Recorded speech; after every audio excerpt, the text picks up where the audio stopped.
çok Catalina'yı mı, Bobby 15-45'i mi daha çok seviyor? Hangisi? Hayatım, ben seni daha çok seviyorum tabii ki de. Makine çalıştır, inanmıyorsan bana. Çalıştır. Makineden sesler geliyor. Catalina. Yanlış görmem umarım. Vallahi emin olamıyorum dostum. Bundan Emirhan yaktın beni.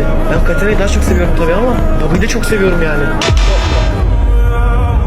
Aha, Boralo yine yalan çıktı. Bobby'yi mi daha çok seviyorsun yoksa?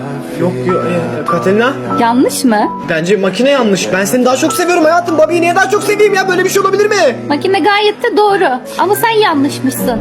Bak hayatım, anlamıyorsun. Bobby demek ha? Bobby'yi mi daha çok seviyorsun? İyi, bundan sonra onunla yaşarsın o zaman. Ben gidiyorum, tamam mı? Benim yüzümü göremeyeceksin bir daha. Hayatım sakin ol. Olamam.